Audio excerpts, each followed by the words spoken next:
Olá pessoal, eu sou Marcelo Salvo, líder de inovação do Innovation Center Brasil. Sejam bem-vindos a mais um podcast da NTT Data e hoje eu estou com grandes especialistas aqui para falar sobre Digital Twins, focado no setor de Natural Resources e Mining. Vou pedir para que vocês se apresentem, para que todo mundo conheça o que vocês fazem, um pouquinho da história de vocês e a gente continua nesse papo. Legal. Bom, eu sou Rafael Perim, eu sou arquiteto aqui do time de Innovation Center Brasil. Estou aqui na NTT Data já faz uns 7 anos e meio e estou muito ansioso para bater esse papo com vocês. Olá pessoal, tudo bem? Eu sou o Cauê, sou o Head aqui do Innovation Center Brasil. Estou também na NTT Data faz menos tempo um pouquinho que você, Rafa, uns 6 anos e meio. A gente está ali coladinho. Prazer falar aqui com vocês hoje. Eu sou o Bruno Gomes, Manager de Data Analytics, responsável pela prática de Data Analytics para recursos naturais. Um pouquinho mais de tempo que você, faço 17 anos em breve. 17 anos. Parabéns. Obrigado. Eu não tenho 17, mas eu não falei, tenho 6 anos na companhia já, então um dia eu chego nos 17, então vamos lá. Gente, Digital Twins, né? Eu acho que quando a gente fala de tecnologias como Digital Twin, que é um guarda-chuva tão grande de assuntos e temas, como que a gente consegue separar um pouco do que a gente aplica hoje no setor ou não? Digital Twins, cara, eu sei que ele tem se a gente for falar, tem muitas formas e várias aplicações, né? Quais são os principais Digital Twins que a gente conhece que se aplicam para o nosso dia a dia? Bom, acho que o primeiro Digital Twin, aquele mais comum que todo mundo tem na cabeça, é aquele que replica alguma máquina, replica uma fábrica. Então, geralmente um Digital Twin, de forma acadêmica, é caracterizado por eu tenho um dispositivo, uma máquina, uma planta de fábrica e eu consigo obter os dados dessa planta de fábrica, geralmente no modelo também 3D e tudo mais, e eu consigo também comandá-la remotamente. Então a gente tem dados de ida e dados de volta, para simplificar bem a definição. E esses são os tipos de Digital Twins mais comuns. É o que está geralmente na cabeça de todo mundo, mas a gente usa Digital Twins para muitas coisas. Criar dados sintéticos, que acredito que seja uma coisa que a gente vai falar aqui hoje. Digital Twins de pessoas, por exemplo. Então, a gente costuma dizer que existem muitos mesmos tipos de Digital Twins, até incontáveis. Digital Twins comportamentais de rede de telecomunicações, um monte desses que a gente pratica por aqui. Então, esperamos hoje explorar um pouquinho deles, Tira uma dúvida minha, quando a gente fala de Digital Twin, se eu tenho uma réplica, um modelo 3D de um objeto, de uma máquina, ele é um Digital Twin? Como que a gente usa esse modelo 3D dentro desse mundo? Quando a gente tem só um modelo 3D de alguma coisa, costumamos chamar de Digital Model. Ele é uma replicação do que é a característica física daquele objeto.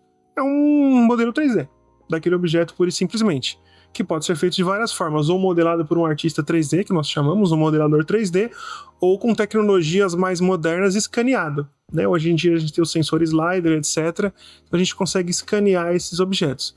Mas geralmente é um Digital Model, que está um passinho atrás do Digital Twin, ou os Digital Models são feitos para serem parte de um Digital Twin, que é esse que eu acho o grande ponto. Não conseguimos fazer um Digital Twin sem ter uma cópia física, 3D modelada de alguma coisa.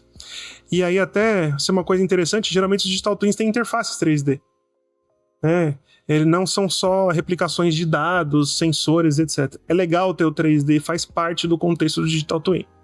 Então a gente tem técnicas e formatos para gerar esse 3D de um cenário, de um objeto. A gente consegue, por exemplo, modelar, como você disse, com uma pessoa ali no software criando, mas também a gente pode escanear. Escanear um objeto como esse microfone ou uma planta inteira de uma fábrica, de uma mineradora. A gente consegue traduzir isso para esse contexto de uma forma prática. Sim. Lembrando que também a gente tem lá no nosso laboratório algumas pesquisas para fazer isso com Generative AI. Então, ao invés de escanear ou modelar, eu posso mandar agora uma Generative AI gerar um objeto ou gerar uma parte desse objeto. Eu tenho uma foto 2D e transformo ele num objeto 3D. Então é um uso que a gente está fazendo aí em pesquisa e desenvolvimento, mas já bem evoluído, de gerar esses digital models com inteligência artificial. Bruno, pensando no setor, especificamente falando, juntando o assunto de modelagem 3D, de ter esses equipamentos digitalizados, você enxerga potencial para a gente ter esses modelos ou como criar esses modelos? Porque quando a gente fala de mineração, geralmente são objetos e máquinas grandes, são maquinários, tratores, escavadeiras. Você vê essa viabilidade da gente ter modelos digitais desses objetos e trazer benefícios com eles para dentro do Digital Twin? Totalmente. Com esse tipo de modelagem, a gente consegue, né, pensar em como a gente pode ganhar mais eficiência numa planta fabril, talvez fazer simulações com alterações nessa planta. Bem como, talvez a gente comente um pouquinho mais para frente, o caso de gerar imagens sintéticas, né? Ou seja, na medida que a gente precisa ter uma imagem de campo antes da gente ir a campo com todo o equipamento, fazer coleta de imagens, seja para um treino de uma IA, usar um modelo que vai gerar essas imagens sintéticas para que o treino e o teste possa ser feito com mais eficiência dentro de casa. Legal, é uma aplicação muito interessante também, né? A gente vai falar de dados sintéticos, com certeza, é um aspecto muito bom quando a gente fala de Digital Twins, mas eu vejo, assim, um desafio técnico também, né, de criar um modelo 3D. Quando a gente fala de um trator, quando você está no processo de construção, na fabricação desses equipamentos, você já consegue extrair dentro desse plano um arquivo, um planejamento para você importar numa aplicação de Digital Twin. Mas também tem o caso que a gente precisa ir lá e ver o detalhe do equipamento, entender como que ele funciona, como que é o mecanismo para poder replicar. E aí a gente cai na situação de simulações, que eu acho que é um grande ganho de Digital Twins a gente poder simular essas situações. Não só para os dados sintéticos, mas para entender, fazer uma predição, entender um pouco do futuro, do cenário onde está um maquinário, onde tem uma mineradora. E a gente tem que coletar dados desses equipamentos, certo? E para coletar dados, a gente tem que ter um sistema todo conectado. O Rafa, nosso arquiteto, conhece bastante desses sistemas, né? Como que a gente pode integrar? Como que você vê, Rafa, essa conexão? A gente ter objetos que estão em campo, ali, né, no trabalho dia a dia, enviar esses dados para algum data center, para uma nuvem e trazer para uma simulação. Tem caminhos que a gente já conhece, explora? Tem bastante caminho, sim.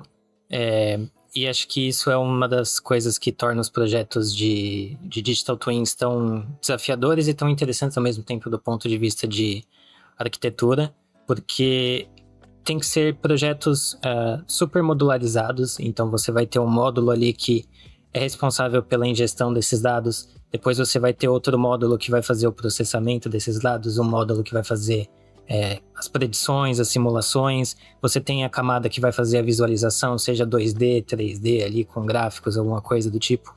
E geralmente esses sistemas eles precisam ter uma latência muito baixa, que a gente chama de near real time.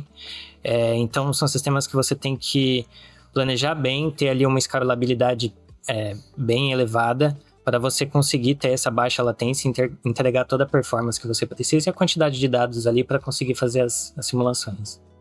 Esses sistemas, eles geralmente são complexos, né? Sim, muito. Toda a parte de arquitetura, ela tem que ter uma redundância, segurança. A gente não pode conectar uma máquina, chamar ela de Digital Twin e deixar ela operando sozinha ou remotamente, alguém vendo essas informações. A gente tem estudos e trabalhos em relação à segurança também, né? Durante esse processo como um todo. Como que você enxerga, Cauê, nas aplicações que a gente leva para os clientes, essa questão de conectar cyber dentro dessa construção? Primeiro é importante dizer que o maquinário, principalmente o maquinário que está presente hoje nas mineradoras, já está sendo lançado, os caminhões, as máquinas, com sensoriamento adequado, com APIs abertas para que a gente conecte Digital Twins. Então hoje a gente tem um cenário diferente de há um tempo atrás, que isso já está aberto, todos os fabricantes entendem que essas informações devem ser disponibilizadas para trazer inteligência para a mineração como um todo. E aí falando um pouquinho sobre cibersegurança, a cibersegurança de OT, que é o caso, ela é extremamente importante. E tem outras coisas que a gente coloca na combinação, que nós colocamos na combinação para dar mais segurança, como por exemplo tecnologia 5G. O 5G tem várias camadas de segurança, de encapsulamento de informações, a própria segurança física dos caminhões, dos servidores, a segurança cloud. Mas o importante é entender que hoje essa segurança ela não é feita de uma forma tão difícil, ela é uma tecnologia mais acessível, né? Hoje segurança de OT é praticamente segurança de IT. Tem muitas semelhanças. Temos as mesmas nuvens, os mesmos desafios. Então, ao mesmo tempo que a gente tem que prestar bastante atenção nisso, porque eu tenho uma fábrica, uma mineração uma mineradora, um processo industrial mais conectado, também não está tão difícil assim fazer essa cibersegurança. Porque a gente tem as mesmas ferramentas do IT hoje para o OT. Eu vejo muita importância também não só pela proteção dos dados, né? São pessoas que estão ali em campo, operando aquelas máquinas. A questão da segurança, quando a gente fala de recursos naturais, de todos os processos, a segurança tem que estar sempre à frente para todo mundo que está na operação. E falando desses dados que são coletados da operação, dentro das mineradoras, por exemplo, como que a gente pode tornar mais inteligente a gestão e consumo desses dados dentro dos nossos sistemas? Legal. Ainda falando de segurança e de toda essa integração, hoje a gente tem uma possibilidade muito grande de integrar dados de OT com dados que são coletados, né, dos caminhões fora de estrada. Muitos deles hoje já têm câmeras embarcadas que utilizam monitoramento via Video Analytics para entender se tem um pedestre passando próximo, se há uma área de risco. E muitas empresas têm designado uma atenção forte para a segurança operacional a nível de monitoramento. Então, as grandes mineradoras em geral têm uma sala de controle, né, que esse monitoramento é feito, tá? E agora existe uma tendência do mercado a aplicar a Video Analytics sobre todas essas capturas. Então, você começa a ter um olhar um pouco mais sobre segurança e sobre a gestão de todos os dados que estão na fábrica, que antes eram muito sobre sensores, né? Para ter um olhar, né, falando de Video Analytics um pouco mais amplo sobre a operação como um todo. Interessante, você falou do olhar, né, de análise desses dados. Acho que é muito relevante como que a gente opera dentro de uma estação, de uma central dessas, né, onde a gente tem possibilidade de trazer muita tecnologia que vai estar embarcada nos sistemas que estão espalhados por esse campo. Mas como que a gente pode traduzir, Cauê, pensando aqui assim, com um tema de tecnologia que a gente conhece, que é o Spatial Computing? A gente consegue associar Spatial Computing com Digital Twin, uma central de operações? Você vê um futuro para a gente conectar essas tecnologias? Sim. Uma vez que nós temos, né, toda uma planta de mineração conectada e que pode ser performada remotamente, nós podemos fazer com que essa operação seja remota, literalmente. Então, se eu tenho baixa latência, como o Rafa falou, se eu tenho segurança de dados, eu posso simplesmente ter uma central de operação que opera de outro estado, de outro país, enfim, especializada nisso, e às vezes até num outro fuso horário, onde as pessoas vão ter um pouco menos de cansaço, vão poder operar com mais segurança aquela operação, e nós conseguimos operar isso, né, por Spatial Computing, ou seja, por realidade virtual, realidade aumentada, um centro de monitoração que é totalmente virtualizado, e fazer tudo que a gente precisa fazer de forma remota. Isso é muito legal, e isso tem muito ROI nisso, né? Um centro de operação é uma coisa muito cara, e a gente fazer isso de forma virtual é uma baita economia. Eu gosto bastante da ideia de descentralizar essa central de operação, porque você falou de uma operação remota. Você tira a pessoa que está ali operando uma área diretamente. Claro, tem toda uma evolução, questão do equipamento, robótica, mecânica, para estar conectado e fazer aquele trabalho físico ali, né? Uma escavação, por exemplo, transportar uma pedra, uma rocha. Mas você tira aquela central e coloca em operações com tempo diferente, pessoas que têm um outro conhecimento. Se você precisa se comunicar com um especialista que está em outro país, você consegue dividir todo esse conteúdo, essa operação. Sim. Lembrando que, assim, o maquinário ele também pode ser autônomo ou semi-autônomo. Então, essas pessoas que estão operando essas máquinas remotamente, essa planta remotamente, não necessariamente estão operando todos os detalhes do que está acontecendo. Então, hoje um caminhão de mineração ele pode ser um caminhão autônomo, né? Então, esse operador ele opera algum detalhe que tem que ser tomada uma decisão por um humano. Então, são coisas que fazem sentido, né? Lá no Chile nós temos temperaturas às vezes de menos 20 graus nas mineradoras, menos 25. Então, assim, não é um ambiente tão ok para um ser humano, né? Então, faz muito sentido essa operação remota.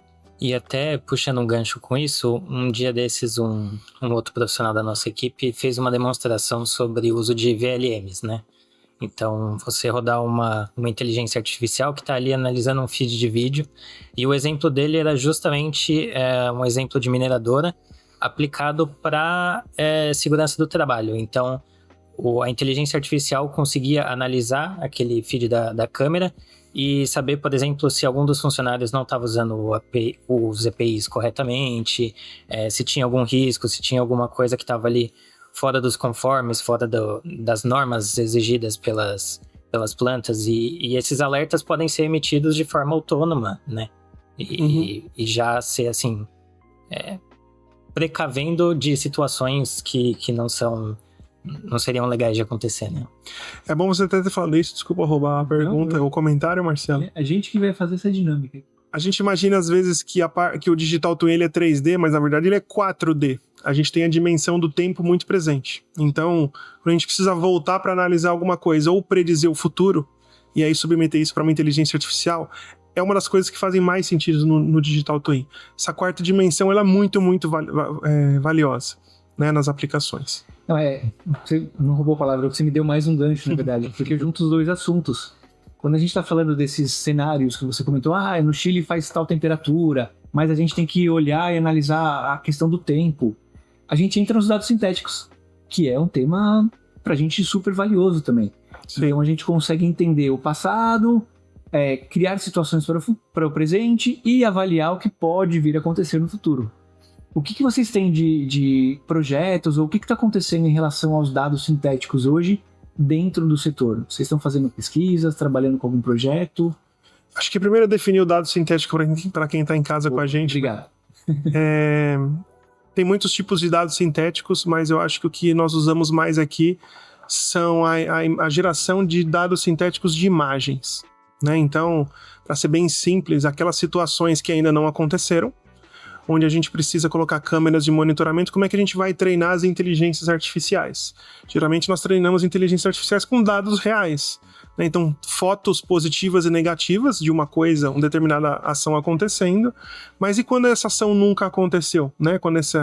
Então a gente produz sinteticamente essas imagens, a gente tem uma série de ferramentas que fazem isso, com a combinação de modelagem 3D, animação, uma série de coisas, e a gente processa os modelos de inteligência artificial, aprendizado de máquina baseado nessas imagens. Esse dado sintético pra gente aqui hoje é isso. Porque existe um mundo inteiro de dados sintéticos também. Sim, dados, imagens, exato, bancos de dados, exatamente. Números simplesmente podem ser dados sintéticos. Sim. Você está criando essas situações hipotéticas. Proteínas sintéticas, igual nós aprendemos aqui no Cubo outro dia. Exatamente. Mas aqui a gente está falando de imagens sintéticas. Então a gente já tem pesquisado no laboratório, desde o nosso comecinho, Rafa, uns 6 anos. Não era possível antigamente, devido às ferramentas que a gente tinha, baixa resolução, pouca GPU, mas agora é possível, né? Então os dados sintéticos, uma das nossas especialidades aí. Hoje eu lidero um projeto numa grande mineradora, tá? E lá a gente está fazendo um monitoramento de TCLD, que é aquela correia transportadora, né, que leva o minério da mina até a planta fabril para ser moído, para passar pelo forno e daí gerar o produto final, junto com, né, uma receita química ali de mistura. E essa correia, ela é cara, né, e fazer a manutenção dela também é algo trabalhoso. E esse projeto visa identificar possíveis rasgos, fissuras nessa esteira, a ponto da gente alertar antes, né, do rasgo completo acontecer, que uma manutenção precisa ser feita, né? Hoje o monitoramento é humano, visual, rola no turno específico, mas quando não há monitoramento e um rasgo por completo acontece, a gente está falando aí de um custo na casa de centenas de reais. Então é muito bom a gente ter o uso das imagens sintéticas, porque ninguém quer ter um gasto tão grande para gerar uma massa de treino, para daí você rodar uma IA e testar todo o seu algoritmo para que ela seja eficiente e identificar esses eventos. Com o uso das imagens sintéticas, a gente corta esse pedaço e obviamente pode alinhar ele com imagens reais, mas de fato a gente deixa a coisa bem mais performática. Interessante. Tem um benefício direto ali em usar os dados sintéticos para fazer o treinamento, e são dados que, como você disse, são difíceis de conseguir às vezes, né? Exato, porque ninguém quer rasgar uma correia e ter que gastar todo esse dinheiro para colher um evento, né? Então, hoje, por o ambiente de mineração é um ambiente extremo por si só, né? Ele é de difícil acesso, esses monitoramentos acabam sendo feitos por humanos que vão lá e olham se existe um rasgo, se existe uma fissura, mas em esteiras que medem 4 quilômetros é complicado. Sim. Sabe? Então, e por um monitoramento 24/7 ali que vai, através da IA, ajudar a identificar esses possíveis eventos, traz um ganho muito direto à operação. Então a gente tem lá no começo um Digital Twin, né, um modelo dessa situação da produção.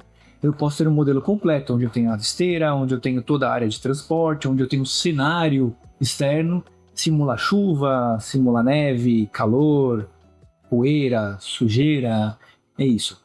E aí, Rafa, explica, se você puder, um pouco pra gente como que é esse processo. Eu tenho um modelo 3D, eu tenho um Digital Twin, eu jogo esses dados para um sistema, você conhece como que é essa replicação para gerar o dado sintético? Então, para isso tudo ocorrer, a gente precisa de uma palavra-chave aqui nesse tipo de sistemas, que é a interoperabilidade. Então, todos os sistemas de Digital Twins, eles trazem informações de diversos tipos de dispositivos e sistemas diferentes, e você precisa conseguir, de alguma maneira, integrar todos esses sistemas para ter uma análise completa ali do todo. Então, é preciso ter padrões na indústria, sejam open source ou não, mas assim, precisa haver uma padronização para os protocolos de comunicação entre cada um desses sistemas, para você conseguir estabelecer de uma forma legal essa comunicação.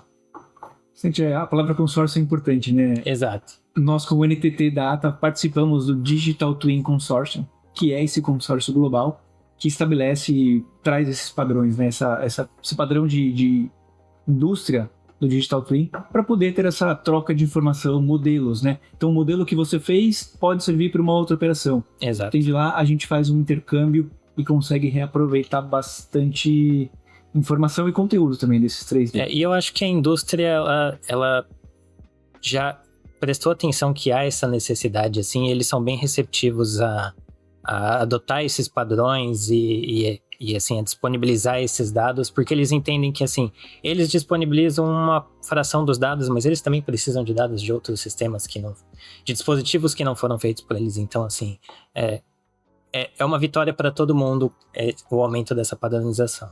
Essa era uma das dificuldades que nós tínhamos no laboratório no começo, e aí todas as indústrias, não só de mineração, um exemplo que a gente está vendo são a produção dos USDZs, né? São os arquivos dos Digital Models que o Marcelo citou. Então hoje todo produto já nasce, todo produto seja ele de mineração, de varejo, médico, já nasce com o modelo 3D. Então a gente consegue esse modelo 3D do fabricante, e a modelagem 3D é o que dá mais trabalho nesses projetos. Então a gente já sai com um tempo mais...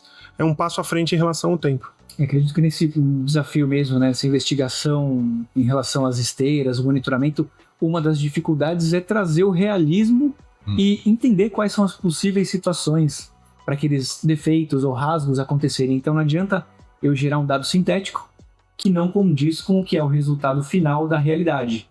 A parte de reconhecimento, de object detection, qual for a técnica que vai ser usada no final, tem que estar alinhada com esse dado que foi gerado.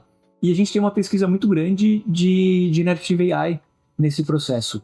Como que eu uso esses novos modelos para criar um 3D que replica aquela situação? Como que eu trago uma parte de textura, o visual, que vai alimentar um dataset e te entrega um resultado que tem uma eficácia melhor? Então essa pesquisa é muito importante para a gente também quando fala de Digital Twins e dados sintéticos. E aí eu deixo aqui, quem puder me responder, o quanto que vocês percebem a questão da inteligência artificial para ajudar, seja machine learning, generative AI, ajudar esse processo de criação de dados sintéticos e o resultado na outra ponta. Isso é uma coisa muito legal, porque a inteligência artificial nada mais é do que um modelo estatístico, que apresenta médias de alguma coisa em forma de redes neurais. Então, às vezes, quando a gente vai processar a nossa foto lá, sai uma cara que não é muito a nossa, né? Porque faz uma média de pessoas parecidas conosco. Porém, para fazer um rasgo em uma esteira, para fazer o pó em cima de uma caixa, essa média é mais do que o suficiente para treinar esse dado sintético. Então, assim, é o cenário ideal justamente para Generative AI, para a gente tirar essas texturas, essas situações. A gente pode pegar, né, um carro que está no deserto e colocar neve em cima dele. Essa neve vai ser uma média da média da média e tá bem feita, né? A gente vai treinar bem a inteligência artificial com isso. Então, eu acho muito, muito relevante. Tá? Uma das aplicações que eu acho assim, as melhores e mais certas a se fazer com Generative AI. Interessante. Você falou de replicar com o meu rosto. Se eu fizer um GenAI do meu rosto que não parece comigo, é um Digital Twin ou não? Não. Não, né? Então, Não é nem o Marcelo. Quanto mais um Digital Twin do a Marcelo. gente passa nessa parte de GenAI e fica um pouco estranho, você se vê ali, mas ainda não é. Mas isso acontece com os dados sintéticos, só que ele tem que estar num nível suficientemente para ser detectado e disparar um alerta no sistema, disparar um gatilho. Certo? Exato, exatamente. Muito bom. E quais projetos que a gente tem, além desse da esteira, a gente tem participado, tem investido para usar Digital Twin e os dados sintéticos? Tem mais algum caso que a gente pode dividir aqui? Nós temos um caso clássico do supermercado não assistido, que não tem funcionários, né? Então esses supermercados geralmente têm um problema que, eu vou lançar, por exemplo, uma bebida que tem uma embalagem especial de Natal. Como é que a visão computacional vai reconhecer essa bebida se a embalagem é inédita e eu não tenho as imagens? Então, fazemos o treinamento com dado sintético desses modelos e aí nesses mercados assistidos, quando você pegar essa lata dessa bebida específica que tem a embalagem de Natal ou aquele panetone que aparece sempre com a embalagem diferente, ele vai ser identificado e vai fazer um checkout automático. E a gente tem um exemplo clássico, que foi quando a gente começou tudo isso, que é o dos hospitais. Né? É muito difícil a gente ter imagens de pessoas internadas, entubadas, etc. Foi aí que a gente começou com isso. A gente tinha um problema para resolver, que era como é que eu treino inteligência artificial para perceber que a pessoa está com uma movimentação inadequada numa UTI, está se desentubando. Né? A gente não tem imagem para fazer isso. Então, modelamos em 3D, ensinamos a inteligência artificial com dado sintético e esse é um caso que qualquer 70% de acuracidade, 60% ajuda a salvar uma vida. Então esse é o caso raiz que a gente tem muito orgulho de ter feito aqui no laboratório. É interessante, porque essas situações que a gente não consegue ter dados suficientes, que são críticos, né, onde envolvem pessoas, tem um cuidado, tem uma situação muito de risco ali, né? A gente não vai ter uma imagem de uma máquina caindo, a gente pode criar isso com dado sintético, com modelo 3D. Então, tem aplicações que a gente pode pôr lá na mineradora, lá na parte de Natural Resources, que simulam um incêndio, ou que põe uma situação que é difícil de capturar. Você vê benefício nisso? Né? Nossa, total. Aqui foi falado sobre uma iniciativa de monitoramento de segurança operacional, né? E lá no início do nosso papo. Eu acho que faz super sentido, dado que você pode usar todo esse arcabouço de modelos e imagens sintéticas para simular um lugar com um incêndio, simular uma operação que falhou, que deu errado, simular um profissional não sendo compliance com o treinamento que ele recebeu. E por acaso, também no mesmo cliente, a gente tem uma iniciativa que é muito parecida, Legal. semelhante, onde é feito o carregamento a granel de cimento nos caminhões, sabe? E acaba acontecendo muito extravasamento de material, né? Ou seja, o cimento derramando ali todo em cima do caminhão. O cimento é um pó leve, né? Que acaba entupindo ali vias respiratórias bom, a despeito de qualquer outro acidente que pudesse acontecer mais grave, ainda assim a gente gostaria que eventos como esse não existissem para que a gente pudesse usá-los para treinar um modelo. Então, se é uma situação que já aconteceu em algum momento, né, replicar essa situação a ponto da gente ter uma VLM ou uma LLM que pudesse analisar todo o contexto da cena e predizer algo que está para acontecer, cara, é de grandiosíssima verdade. E desastres de grande proporção, por exemplo, rompimento de barragem, descarrilhamento de trem, naufrágio de grandes embarcações. Quem é que vai naufragar uma grande embarcação para ter imagem, para treinar um dado sintético, na neve, entendeu? Então, assim, fazemos sinteticamente, né? Evita muito problema e muita perda financeira. Eu quero trazer aqui dois tópicos que estão na minha cabeça aqui. Primeiro, né, falando desses grandes acidentes de monitoramento, a gente conseguiria, nesse Digital Twin, conectar a parte de IoT e fazer simulação de dados para entender um comportamento, um alerta. A gente tem essa integração de equipamentos, cenários e ter pontos de dados ali dentro? Sim, vou deixar até essa pergunta mais para o Rafael responder, mas eu acho que o IoT é a base de tudo isso, né? Pouco se fala em desenvolvimento de IoT no Brasil, eu vejo que poderia ser mais, na verdade, não é que se fala pouco, mas o OT, na verdade, é um tipo de IoT que tem os mesmos desafios, fila de processamento, enfim. Rafa pode falar um pouco mais dessa integração aí. Eu acho que, assim, você precisa ter, dentro daqueles módulos que eu falei, um módulo vai ser só responsável ali por fazer análise desses dados. Então, depois de você fazer toda essa coleta, você consegue tirar muitas informações ali, fazer uma predição com uma acurácia muito grande. Quanto mais dados você ingerir, maior é a acurácia que você vai conseguir, maior o número de situações que você pode simular. Então, ter esses dados assim é de grande valia e é um dos principais motivos pelas quais se realizam projetos de Digital Twin. Então, se a gente, mais uma vez, somar as tecnologias aqui, ter o modelo digital, ter a conectividade ali no campo, em áreas remotas, para ter esses dados sendo transmitidos em tempo real ou por uma simulação, trazer o modelo, trazer o sistema de monitoramento, a gente consegue simular e ter cenários seguros e possíveis riscos num alerta antecipado. Exato. Esse é o caminho que a gente também consegue usar um Digital Twin. Sim, com certeza. O outro ponto que eu queria trazer, quando o Cauê falou de comportamento, né, dentro desse projeto de produtos, né, de manipular produtos, a gente tem também um estudo de comportamento do ser humano. E eu acho que aí a gente abre dois caminhos, né, tanto para um comportamento de um consumidor ou de um operário ali em campo. Se ele está com um comportamento estranho, se ele está com um comportamento meio errático, se ele desmaia, está fora do padrão. A gente consegue também usar esses dados para poder monitorar essas coisas, tanto para um consumidor quanto para um operário. Exato, sim. Esse é o grande ponto, né? Esse comportamento, como o Bruno disse, fora de um padrão, fora do nível de treinamento, a falta de EPI. A gente tem um projeto que fizemos em Portugal que o operador era um projeto de uma concessionária de energia, ele não poderia pisar fora de algumas linhas devido à interferência de energia, rádio que vinha dos transformadores. Então, assim, qualquer tipo de comportamento que a gente possa prever salva uma vida. É uma indústria muito diferente, né? Inclusive tem homologações, tem padrões de mercado para determinados tipos de latência que são necessários para essas ferramentas, então, muitíssimo relevante. E assim, a gente não precisa nem ir muito longe, é só pegar os dispositivos que a gente usa, como os smartwatches. Eu mesmo, as últimas 2 vezes que eu fiquei gripado, precisei tomar um remédio ali, coisa de 1 dia, 2, eu recebi uma notificação do meu relógio dizendo que os meus sinais vitais estavam ali indicando que eu poderia estar doente ou alguma coisa. Então, assim, quanto mais dados você conseguir ingerir, melhor é essa análise, mais insights você consegue tirar sobre aquilo.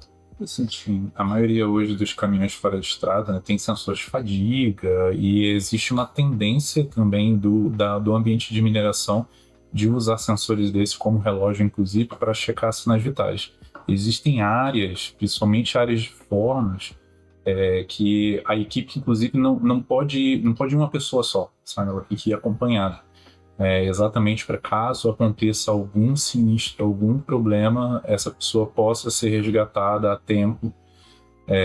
Então, existe uma tendência no ambiente de mineração de recursos naturais para que a gente comece a sensoriar agora não só as máquinas, não só o UT, mas também as pessoas, sabe? Entender o health check, entender se a pessoa está bem, se ela acabou se colocando num cenário de risco ou caiu de uma altura de algum equipamento e enfim, para acelerar um resgate, né? Isso ajuda muito. E tem uma coisa também, mais uma vez te interrompendo. Jamais. Nos Digital Twins de larga escala, a gente tem os satélites como uma companhia nova. Os satélites têm uma capacidade cada vez maior de fazer o escaneamento volumétrico de terras. Então conseguimos medir se está tendo um deslizamento de taludes, uma barragem que está com um pouco de dilatação. Então, os satélites hoje que estão sendo lançados, inclusive temos alguns do grupo NTT, têm esse poder de fazer o escaneamento. Assim como o nosso telefone faz o escaneamento volumétrico em pequenas distâncias de 2 metros, com esses satélites de 20 mil metros de altitude, 30 mil metros de altitude, é passado um escaneamento, um scanner LiDAR também, a mesma tecnologia, mas de grandes proporções, e a gente consegue ter uma comparação volumétrica, né? É feito o registration, que é o alinhamento desses volumes, e aí com aquelas integrais facinhas, né, que a gente aprendeu a fazer na faculdade, a gente consegue calcular o volume e a dilatação desses volumes. Então... E a precisão disso é assim, a nível de centímetro. Exato. Então, mas se a gente tem uma imagem de satélite que consegue ter uma volumetria, fazer um modelo 3D, ele ainda não é um digital twin, certo? Ele é um modelo 3D que traz informações que a gente pode aplicar e ter um comparativo. É diferente, você não... Temos que discutir sobre isso. O único jeito de eu fazer uma atualização topográfica gigante é passando um satélite. Então, assim, talvez não tenha um problema tão grande atualizá-lo a cada 3 horas. Sim. Então, talvez não seja um digital model, mas sim um digital twin nesse contexto. O digital twin tem as suas justificativas do porquê é ou porquê não é, baseado na situação e na possibilidade. Eu acho legal ter um digital twin numa montanha a cada 3 horas. Sim. Acho relevante. Mas indo totalmente na contramão da montanha, que é um objeto gigante, larga escala, a gente tem soluções de miniaturalizar operações, certo? A gente tem o projeto do Microfactory, que é basicamente isso. A gente tem, né, um contexto todo e uma miniatura que tem a operação real de uma fábrica. Você já teve contato, Bruno, dessa experiência? Como que agrega para esse tema de Digital Twins? Ele se conecta com a gente aqui? Super. Não, se conecta totalmente. Eu tive a oportunidade de ver a Microfactory em execução lá no ENA, que é o Encontro Nacional de Automação, que acontece anualmente ali em Minas. E foi muito legal ver que, de fato, a Microfactory simula no mundo real e também no virtual a operação que existe numa fábrica que a gente está acostumado a ver, só que numa escala absurdamente reduzida. E entender que simulações podem ser feitas para otimizar processo, para entender a segurança da operação, para entender o tempo que as coisas levam, entender inclusive a periculosidade de mexer um ativo que talvez seja um componente que não pode ter uma reação com outro componente, enfim, como a gente faz essa linha produtiva segura numa escala reduzida que a gente tem com total controle. Deixa eu entender, se eu entendi Microfactory, tem um Digital Twin que controla Microfactoring e depois essa pequena fábrica ela valida a conexão de uma fábrica real de escala maior, é isso? É isso, né? E acho que vai além, né? Porque você consegue ver de fato ali acontecendo, né, a coisa. Então, a gente às vezes, quando lê ou vê sobre Digital Twin e modelos digitais, a gente pensa que a coisa é estritamente digital, né? E ver a Microfactory no mundo real, sabe? Tipo, montada ali, levando a pecinha de um canto para o outro. Cara, isso é muito... Essa Microfactory, ela é tangível, ela é um objeto, não é virtual. A gente vai falar do virtual, porque acho que tem um... Ela vai aparecer aqui agora num corte. Mas é como se fosse uma fábrica de Lego, de peças, e aí tem toda a operação, onde, vou supor aqui, uma embalagem. Então, faz a embalagem de um produto. Então, ele vai embalar, passa a caixa de uma estação para outra, faz todo aquele caminho. E acredito que você pode simplesmente trocar e conseguir movimentar o maquinário ali dentro para poder modificar essa linha de produção. E aí você testa os resultados, testa as conexões, testa inclusive a parte de back-end, como que essas máquinas conversam. Se eu tirar uma peça daqui e colocar para o outro lado, como os protocolos que eu conecto. Imagina forte naquela época com um negócio desse na mão, não é assim? E você toda a linha dele livremente, né? Testando todos os cenários possíveis. Você falou sobre ser digital twin ou não, e eu sempre fico encanado com essa pergunta. Tem uma coisa muito, não digo engraçada, mas diferente que acontece agora, que o digital twin, ele nasce antes das fábricas e das operações físicas. Então, hoje em dia, não faz mais sentido eu fazer uma planta de fábrica, uma planta de mineração, o que seja, sem antes ter simulado isso dentro de um digital twin. Posição das máquinas, logística, como os robôs vão se comportar. E aí, depois, quando eu tenho aquela fábrica física, eu simplesmente conecto ela no próprio digital twin que deu origem a ela. Então seria um physical twin, ao contrário, se existisse essa definição. Mas o digital twin hoje ele é tão importante que ele nasce antes da planta física. Isso é uma coisa legal. Bom, então eu vejo que a gente tem bastante aplicações de digital twins, né? A gente já falou bem do setor de mineração, mas para outros setores como um todo. O digital twin é uma tecnologia que ela não é nova e a gente já tem projetos em clientes. Pensando na parte cultural do cliente, vocês já enfrentaram alguma dificuldade de implementação? Porque o projeto de digital twin ele é complexo. Não é um projeto simples de realizar e rápido. Tem alguma forma ou alguma barreira que vocês já vivenciaram? Eu acho que depende da indústria, é o que eu vou falar.